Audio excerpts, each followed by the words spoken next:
சர்வ வல்லமையுள்ள தேவன் தான் உங்கள் கரத்தை பிடித்திருக்கிறார்.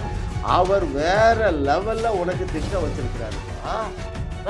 பெரிய ஸ்கீம் வச்சிருக்கிறார். தேவன் உனக்கு மிகப்பெரிய திட்டத்தை வைத்திருக்கிறார். ராகாபுக்கு மிகப்பெரிய திட்டத்தை வைத்திருந்தார். அவளுடைய சந்ததியிலே தான் தேவகுமாரனாகிய இயேசு கிறிஸ்து வெளிப்படும்படியாக பெரிய திட்டத்தை வைத்திருந்த பெரிய தேவன் அவர் உன்னை கரம் பிடித்திருக்கிறார். அவர் உன்னை வழிநடத்த கை தேர்ந்தவர். என்னை கரம் பிடித்திருக்கிறவர் கை தேர்ந்தவர். அவரால் செய்ய முடியாத அதிசயமான காரியம் ஒன்றில்லை. நான் பேசினாதான் மழை வரும், நான் பேசினா மழையும் வரும், நான் பேசினா அக்கினியும் வரும்.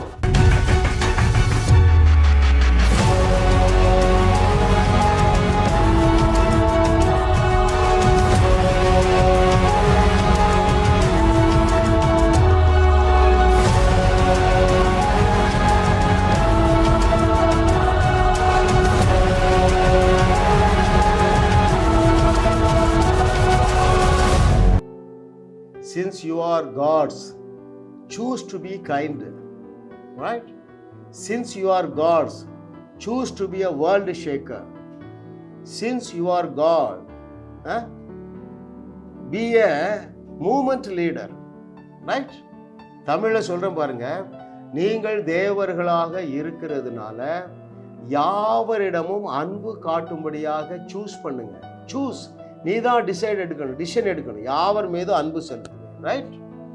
அதே போல நீங்கள் தேவர்களாக இருக்கிறதுனால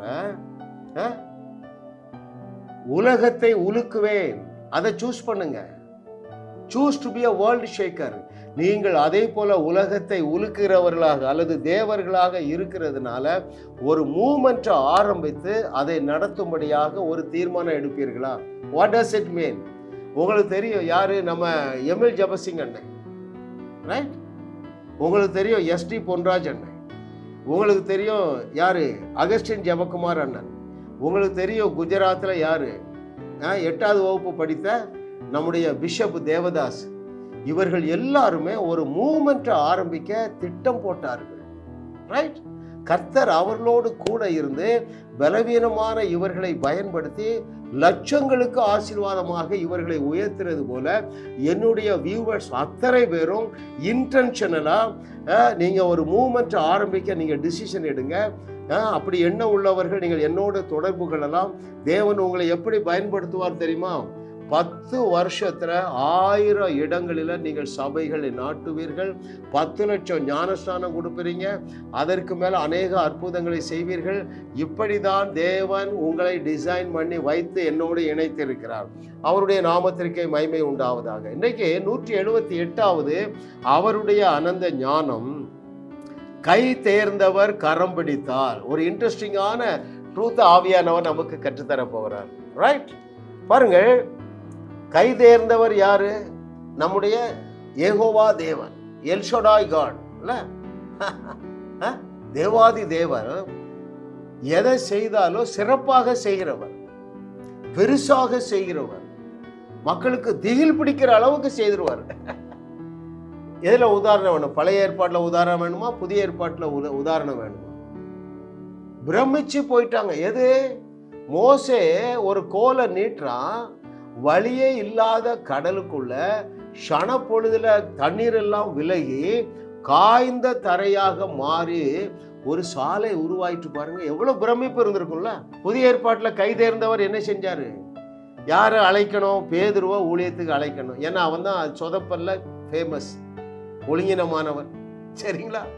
அப்படித்தானே தேடி போறாருங்க. எருசலேமில் இல்லாத நல்லவர்களா கலிலேயா கடல்ல மீன் பிடிச்சிட்டு இருப்பாங்க. He chose to select people like Peter. ஐயா, இன்டென்ஷனலா அவர் பேதைகளை தேர்ந்தெடுக்க, ஒழுங்கினமானவர்களை தேர்ந்தெடுக்க கலிலேயாவுக்கு போறாரு. சரிங்களா? ஆனா அந்த கை தேர்ந்தவர் எப்படி? இவன் சொன்ன வரையா போறான்? இல்ல, நான் எப்பா நீ ஞாயிற்றுக்கிழமை வரும் சர்ச்சுக்கு வா, நான் பிரசங்கம் பண்றேன், நீ ரட்சிக்கப்படணும், ஞானஸ்நானம் எடுக்கணும், அபிஷேகம் வரணும், இது ஒரு பெரிய ப்ராசஸ். அப்புறம் பைபிள் காலேஜுக்கு போனோம், அப்பதான் நீ என்ன செய்ய முடியும்? ஊழியம் செய்ய முடியும், ரைட்? ஆனா அவருக்கு ஒரு வழி தெரியும் பாருங்க. எல்லாமே சூப்பர் நேச்சுரல் வழி தான். இவன் மைண்ட் செட்டை மாத்தணும். 30 வருஷம் மீன் பிடிச்சிருக்கான். அன்னைக்கு நைட்டு வர ஒரு மீனும் கிடைக்கல.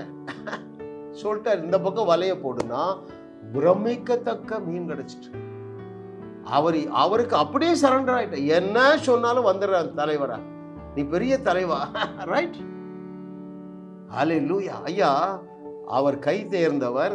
அவரை பற்றி தான் இன்னைக்கு நாம படிக்க போகிறோம். அவர் என்ன சொல்றாரு? அவரால் கூடாத காரியம் ஒன்றுமே இல்லை.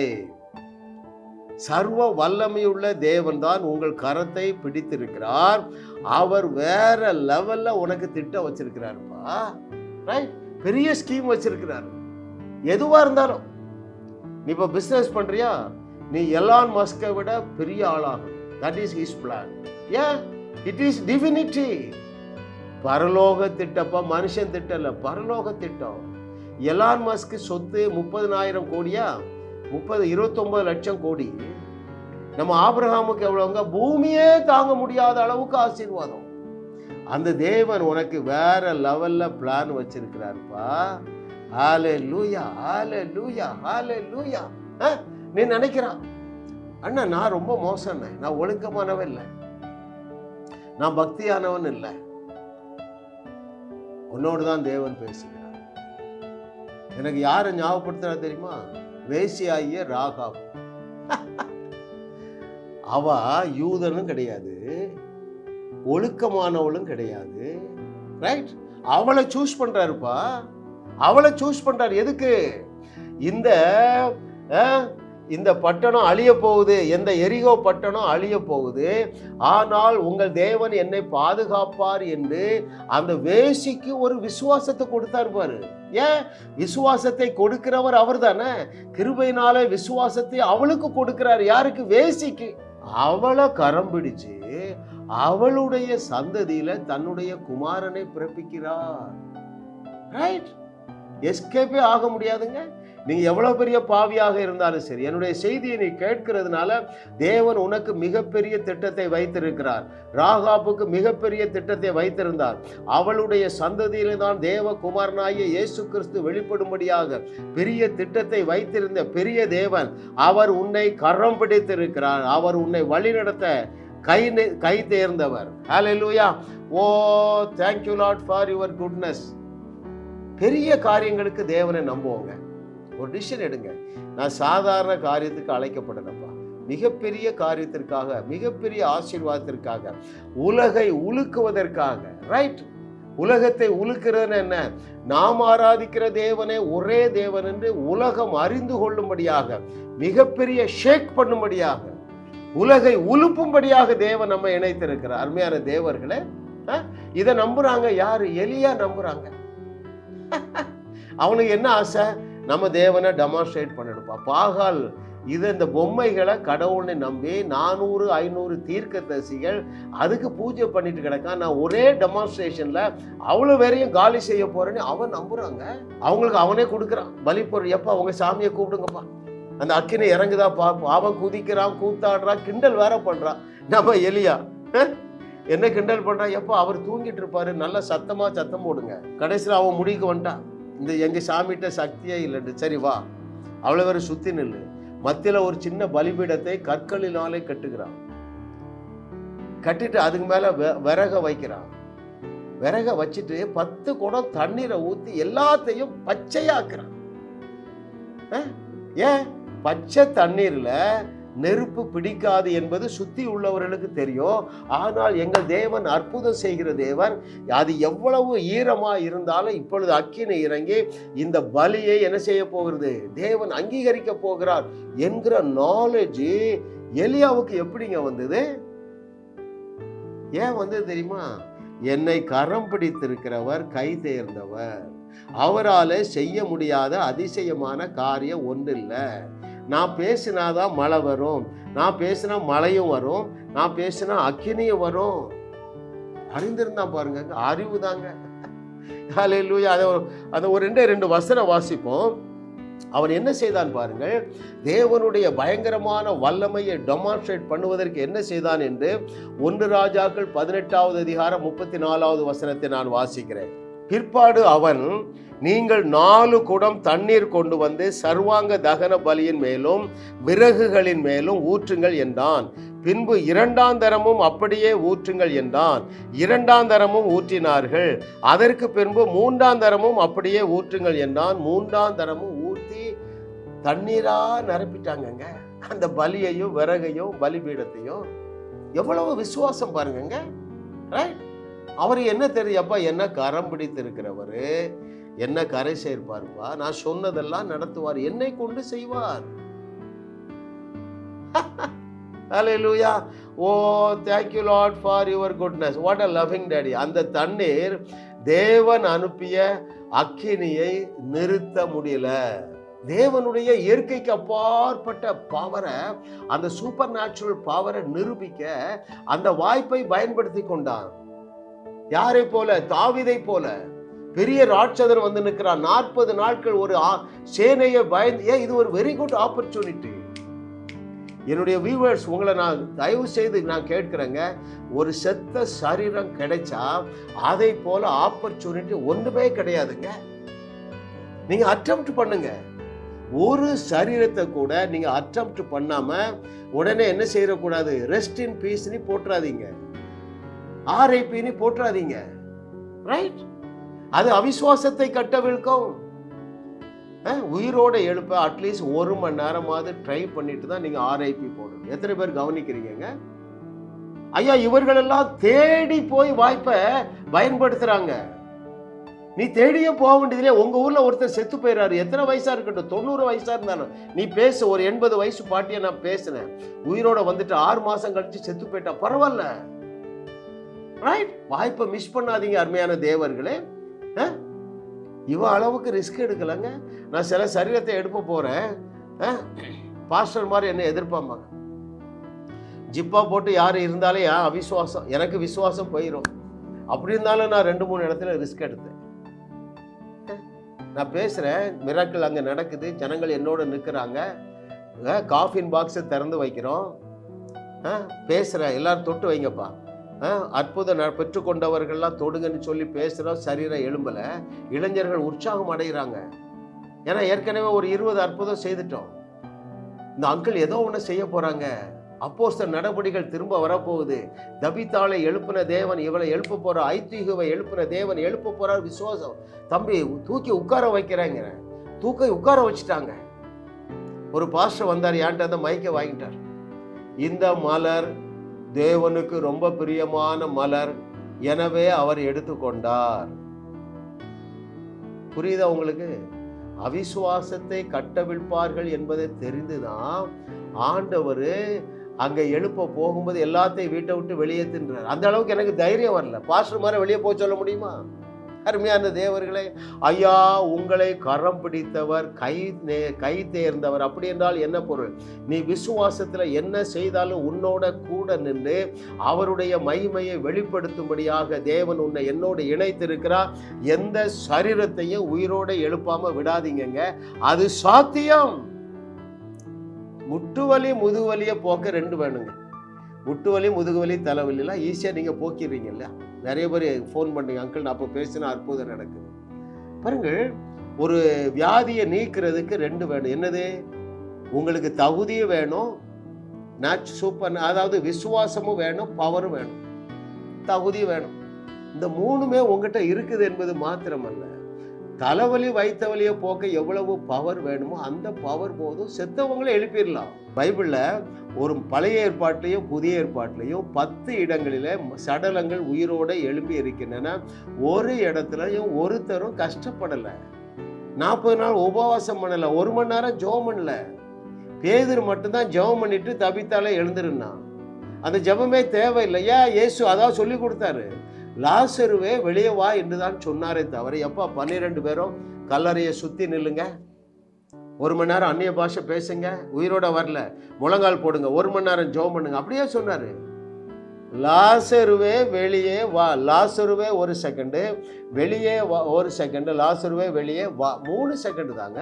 கர்த்தரை தெய்வமாக கொண்ட நீங்கள் பாக்கியவான்கள். ஏனென்றால் உங்களை கரம் பிடித்திருக்கிற தேவன் சர்வ வல்லமையுள்ள தேவன். உங்களை பயன்படுத்த அவர் கை தேர்ந்தவர். எலியாவை, எலிசாவை, பேதுருவை, பவுலை பயன்படுத்தின தேவன் உன்னோட திட்டமும் தெளிவுமாக பேசி கொண்டு இருக்கிற பாருங்க.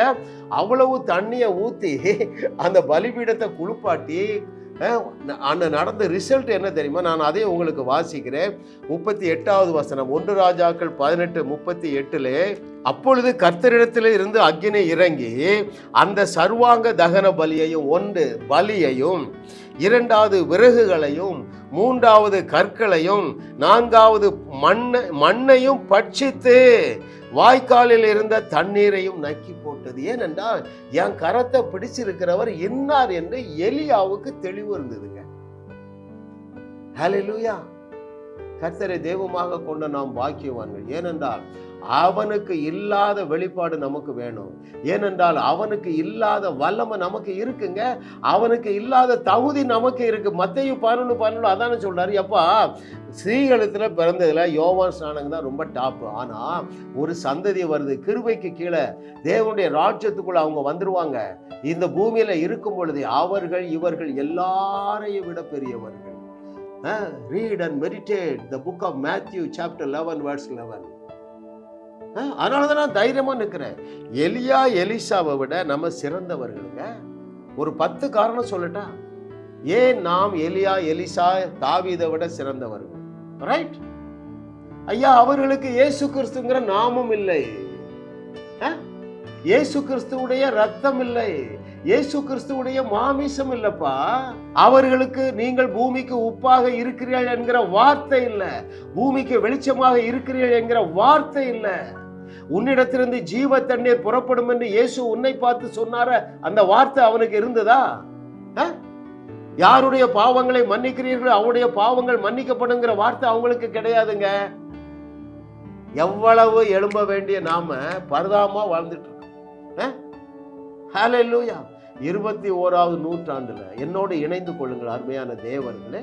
அவர்களுக்கு தேவர்களுங்கிற ஸ்டேட்டஸ் இல்லையாப்பா, தேவனுடைய ஜனங்களாக தான் இருந்தார்கள். தேவனுடைய பிள்ளைகள் என்கிற ஸ்டேட்டஸ் இல்லையாப்பா. இதுக்கு மேல உனக்கு என்ன வேணும்? ஹல்லேலூயா. ஓ, thank you Lord for your goodness. What a loving daddy. பாருங்க, அந்த கை தேர்ந்தவர் அந்த தகன பலியை பட்சித்தது போல, நம்ப முடியாத காரியத்தை அவர் செய்தது போல, அருமையான தேவர்களே, இன்னும் அவர் எதிலெல்லாம் கை தேர்ந்தவர். ஒரு 2 காரியங்களை பார்த்து நம்ம முடிக்க போறோம். உங்களை அழைத்த தேவன் எந்த 2லே கை தேர்ந்தவர்? நேசிக்கவே முடியாத நம்மை நேசிப்பதில் கை தேர்ந்தவர். எத்தனை பேருக்கு புரியுதுங்க? நாம் நேசிக்கப்படத்தக்கவர்களா? உங்களை பற்றி உனக்கும் தெரியும், உன் தகப்பனாகிய தேவனுக்கும் தெரியும். உன்னை போய் நேசிக்கிறாரு, என்னை போய் நேசிக்கிறாரு. ஏன்? அவர் கை தேர்ந்தவர், அன்பு செலுத்துவதிலே கை தேர்ந்தவர், நேசிக்க முடியாத நம்மை நேசிப்பதில் கை தேர்ந்தவர். எல்லா ப்ராசஸையும் முடிச்சிட்டாருப்பா. அதான்ப்பா சிலுவையினுடைய மேன்மை. ஹல்லேலூயா. ஓ, thank you Lord. எலியா, எலிசா காலத்துல நியாயப்பிரமாணம் இருந்ததுங்க. இப்போ நியாயப்பிரமாணம் இல்லை. ஏன் தெரியுமா? நேசிக்க முடியாத நம்ம நேசிக்க அவர் கைதேர்ந்தவராய் இருந்ததுனால அவருடைய அனந்த ஞானத்தின்படி எபேசியர் 2:14-15-16 எழுதியிருக்கிறபடி நமக்கும் தேவனுக்கும் பகையை உண்டாக்கி கொண்டிருந்த நடுச்சுவராகிய நியாயப்பிரமாண கட்டளைகளை தகர்த்து கொண்டு ஒழித்து விட்டார். ஏன்? உன்னை நேசிக்கவே முடியாதுப்பா, ஆனா நான் உன் மேல லவ் வச்சிருக்கேன், உசிரையே வச்சிருக்கிறேன். ஹல்லேலூயா. ஓ, thank you Lord. What a loving daddy. இல்ல, உங்களை உங்க கணவன் வெறுக்கலாம், மனைவியை வெறுக்கலாம், ஏன்னா நீ அவ்வளோ அக்கிரமம் செய்யறான். உன் பிள்ளை வெறுக்கலாம், அல்லது உங்க அப்பா அம்மா வெறுக்கலாம். எப்பா உங்க தகப்பா உன்னை வெறுக்கிறதே இல்லப்பா. ஏன்? நேசிக்க முடியாத உன்னை நேசிப்பதிலே உன்னை அழைத்த உன் தகப்பனாகிய தேவன் கை தேர்ந்தவர். He is an expert. கொலை செய்தவனை அவரால் நேசிக்க முடியுமா? விபச்சாரம் செய்தவனை அவரால் நேசிக்க முடியுமா? முடியும். ஏனென்றால் அவர் எக்ஸ்பர்ட். எதுல? நேசத்துல, பாசத்துல, லவ் பண்றதுல, உன் மேல உசுர வைக்கிறதுல எக்ஸ்பர்ட்டுப்பா. அதான் கை தேர்ந்தவர். ஹல்லேலூயா. thank you Lord for your goodness. ஓ, ஏன் தெரியுமா? அவருடைய ட்ரூ நேச்சரே லவ் தான்ப்பா. அவருக்கு ஒரே ஒரு ஃபேஸ் தான், 2 முகம் இல்லை, ஒரே முகம். அது என்ன முகம்? அன்பு செலுத்துகிற முகம். That is his true nature. அது அவருடைய மெய்யான இயல்பு. தேவனின் மெய்யான இயல்பு என்ன தெரியுமா? நேசிக்க முடியாத நம்மை நேசிக்கிறதுல அவர் தலை சிறந்தவர். ரைட்? ஏற்றுக்கொள்ளுங்கள் அருமையான தேவர்களே. ஆமா, ஏற்றுக்கொள்ளுங்க. உங்களுக்கே தெரியும் என்ன போய் ரட்சித்திருக்கிறாரு. என்னுடைய ஒரு உறவினர் பாருங்கள், ரொம்ப நல்லவர், ரொம்ப ஒழுக்கமானவர், ரொம்ப பர்ஃபெக்ட், கரெக்டா கோயிலுக்கு போவாரு, எல்லாம் செய்வார். அந்த கேள்விக்கு இன்னும் எனக்கு பதில் கிடைக்கலங்க. என்ன நேசித்தவர் அவரெல்லவா முதலாவது ரட்சிக்கப்பட்டிருக்கணும். எத்தனை பேர் கவனிக்கிறீங்க? அருமையான தேவர்களே, நாம் நேசிக்கப்படத்தக்கவர்கள் அல்ல, ஆனால் அவருடைய அன்பு, மாறாத அன்பு, அந்த அகாப்பே அன்பு, நம்ம மேல வைத்த அன்பு பாருங்க, அந்த நேசம் நம்மை ரட்சித்தது. ஹல்லேலூயா. நேசிக்கிறதிலே அவர் தலை சிறந்தவராக இருக்கிறார். ஹல்லேலூயா. பாருங்கள், நம்மை வெறுக்க அவருக்கு 1000 காரணம் இருக்குங்க, 1000 காரணம் இருக்கு. ஆனா நம்மை நேசிக்க அவருக்கு 10,000 காரணம் இருக்கு. எனக்கு இதை விளக்கவே தெரியலங்க.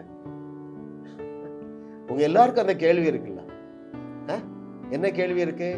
என்ன போய் எப்படி ரட்சித்தாரு? ரைட்? என்ன போய் எனக்கு உன்ட்ட பழுதே இல்லைன்னு எப்படி சொல்றாரு? அழகே ரூபவதியே என்ன போய் எப்படி கொஞ்சிறாரு?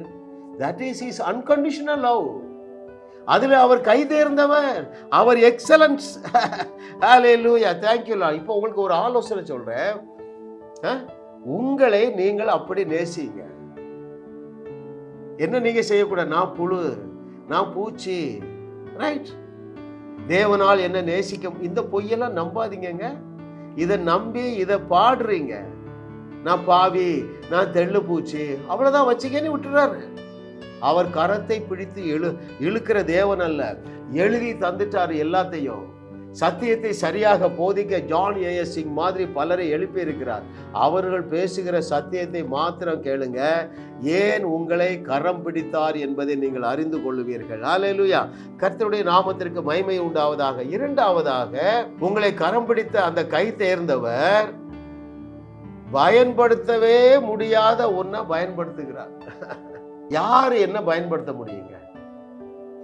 யாராலும் என்ன பயன்படுத்த முடியாது. ஆனால் அவர் என்னை பயன்படுத்துகிறார். அது எனக்கு இன்னும் ஆச்சரியமா இருக்கு பாருங்க.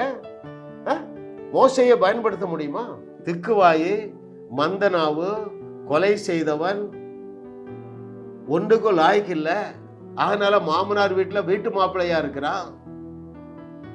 வந்தாரு பாருங்க அவரை தேடி.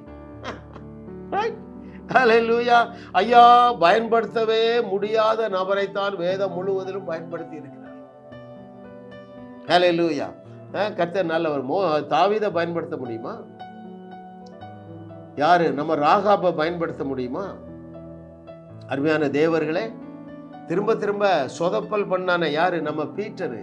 அவனை பயன்படுத்த முடியுமா? ஏன் உங்களை பயன்படுத்த மாட்டான்னு நீங்க நினைக்கிறீங்க? ஐயா, பயன்படுத்தப்பட முடியாத நபர்களை பயன்படுத்துவதில் தான் அவர் கை தேர்ந்தவர். Is excellent. எதுல? சொதப்பல் மன்னர்களை பயன்படுத்துறதுல அவர் எக்ஸ்பர்ட்டுங்க. அவ்வளவுதான் நான் சொல்ல முடியும். எவ்வளவு நாள் சொதப்பல்? கடைசி வரைக்கும் சொதப்பல். யாரு? நம்ம பீட்டருங்க. 3.5 ஆண்டுகள் ட்ரைனிங் கொடுத்திருக்கிறார்.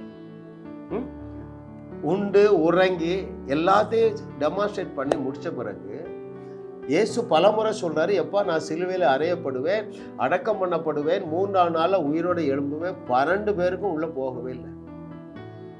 ஓகே, அதை கூட விட்டுருவோம். இவன் என்ன செஞ்சிட்டான்? 3.5 ஆண்டுகள் பயிற்சி பெற்ற பிறகும் அவ்வளவு பேரையும் கூப்பிட்டு மீன் பிடிக்க போயிட்டான். அதையும் விட்டுருவோம். நம்முடைய நாதனாகிய இயேசு கிறிஸ்து 3ஆம் நாள்ல உயிரோடு எழுந்து இந்த சொதப்பல் மன்னர்களை தேடி போறாரு. 3.5 ஆண்டு காலங்கள் பயிற்சி பெற்ற பிறகு எவ்வளவு ஒழுங்கினம் பாருங்க. இந்த பேதுரு நிர்வாணமா நின்று மீன் பிடிக்காங்க. நம்ம தலைவர் வந்துட்டார்னு சொன்ன உடனே தன்னுடைய நிர்வாணத்தை மறைக்க தண்ணிக்குள்ள குதிச்சிடுறான். ஐயா, அப்படிப்பட்ட சொதப்பல் மன்னர்களை பயன்படுத்தினாரா? ஒன்ன பயன்படுத்த மாட்டாரா? அதுக்கு பிறகு சொதப்புறாங்க. இஸ்ரவேலிட்ட பேசும்போது நீங்க விருத்த சேதனம் தேவையான ஆமான்றுவான். புறஜாதிகிட்ட போகும்போது அது தேவையில்லை. அவ்வளவு சொதப்பல் மன்னனை பயன்படுத்தி என்ன சொன்னாரு? இந்த கல்லின் மேல் என் சபையை கட்டுவேன், பாதாளத்தின் வாசல்கள் அதை மேற்கொள்ளுவதில்லை என்று சொன்னாரு. உன்னை வைத்துதான் உலகத்தை உலக்கும்படியாக உன்னை என்னோடு இணைத்து இருக்கிற அருமையான தேவர்களே, எழும்புங்க எழும்புங்க. எத்தனை வயசானாலும் எழும்பலாங்க. ஒரு சகோதரி 85 வயது கனடாவில இருந்து நம்முடைய ஜூம் மீட்டிங் அட்டன் பண்றாங்க. அவங்க எழும்புறாங்க. ஆமா பிரதர், நானும் அற்புதம் செய்த ஆரம்பிச்சுட்டேன். எப்படி சிஸ்டர் அற்புதம் செஞ்சீங்க? என்னுடைய உறவினர் எங்க இருக்கிறாங்க? ஸ்ரீலங்காவில். நான் எங்க இருக்கிறேன்? கனடாவில். போன்ல எடுத்தேன். ஏமா உனக்கு என்ன செய்யுது? 20 நாள் படுக்க, ஒரே வயிற்று வலி, வயிற்றுல கை வைமா, பல போய் சாத்தாரு. எழுந்து நட. ஐயா, வயிற்று வலியை தேடியும் காணவில்லை. ஐயா, உன்னை பயன்படுத்துகிற தேவன் கை தேர்ந்தவர். குப்பானையும் சுப்பானையும் கிழவன் கிழவியையும் பயன்படுத்துவார். அல்லேலூயா. கர்த்தரை தெய்வமாக கொண்ட நீங்கள் பாக்கியவான்கள். ஏனென்றால் அவருடைய பார்வையில நீங்கள் மிக மிக மிக விலையேற பெற்றவர்கள். எல்லாம் முத்துக்களுங்க. ஐயா, உங்களை சாதாரண குப்பானையும் சுப்பானையும் ரட்சித்து முத்துக்களாக, ராஜாவாக, ராணியாக, அதற்கு மேலாக தேவர்களாக உங்களை பார்க்கிறார். நீ உன்னை அப்படி பார்க்க முடியுதா? ஒருவரையும் அவர் சாதாரண அற்புதம் செய்ய அழைக்கலங்க. ஒவ்வொரு விசுவாசியையும் அவர் செய்ததை விட மிகப்பெரிய அற்புதங்களை செய்யும்படியாகவே அழைத்திருக்கிறார். நீங்க பிசினஸ் பண்றீங்க, ஒரு சாதாரண ஆசீர்வாதத்திற்கு நீங்க அவரை பின்பற்ற வேண்டியதில்லைங்க. ஆபிரகாமை போல பூமி தாங்க முடியாத அளவுக்கு ஆசீர்வதிக்கப்படும்படியாகவே தேவன் உங்களை கரம் பிடித்திருக்கிறார். அதற்கு நேராகவே உங்களை நடத்தி கொண்டிருக்கிறார். தொடர்ந்து இந்த சத்தியங்களை கேளுங்கள். வாழுவோம், வையகத்தையும் வாழ வைப்போம் என்கிற செய்திகளை கேளுங்க. இந்த விலையேறப்பட்ட சத்தியத்தை நீங்கள் ஏற்றுக்கொள்ளுவீர்கள். ஏற்றமிகு வாழ்க்கை வாழுவீர்கள். ஜாஸ் மினிஸ்ட்ரிஸ் செய்திகள் மூலமாக நீங்கள் ஆசீர்வதிக்கப்பட்டிருக்கிறீர்கள். நீங்கள் இந்த ஊழியத்தோடு கைகோர்க்கும்படியாக உங்களை அழைக்கிறோம். நீங்கள் காணிக்கை விதைக்கக்கூடிய நல்ல நிலமாக ஜாஸ் மினிஸ்ட்ரிஸ் இருக்கிறது. விசுவாசத்தோடு உற்சாகமாக பெருக விதையுங்கள். தேவன் உங்களை 1000 மடங்கு பெருக செய்வார். வாரந்தோறும் சென்னை முகப்பேரில் நடைபெறும் கிங்ஸ் அண்ட் குயின்ஸ் அசெம்பிளி ஞாயிறு ஆராதனைக்கு அன்புடன் அழைக்கிறோம். சத்தியத்தை சரியாக அறிந்து வெற்றி வாழ்க்கை வாழுவீர்கள். சென்னையில் உள்ள உங்கள் நண்பர்கள், உறவினர்களையும் 3 மாதங்கள் தொடர்ந்து வரும்படியாக உற்சாகப்படுத்துங்கள். முற்றிலும் ஜெயமான வாழ்க்கை வாழுவார்கள். உங்களையும் வாழ வைத்து உங்கள் மூலம் உலகத்தையும் வாழ வைக்கவே தேவன் எங்களை கிருபையாக அழைத்துள்ளார். விடுதலை பெறவும் சுகத்தை அனுபவிக்கவும் தொலைபேசியில் எங்களோடு தொடர்பு கொள்ளுங்கள். ஜாஸ் மினிஸ்ட்ரிஸ் யூடியூப் சேனலில் தொடர்ந்து செய்திகளை கேளுங்கள். சப்ஸ்கிரைப் செய்யுங்கள். வீடியோக்களை லைக் செய்து பலரோடும் பகிர்ந்து கொள்ளுங்கள். அவர்களும் ஆசீர்வதிக்கப்படட்டும்.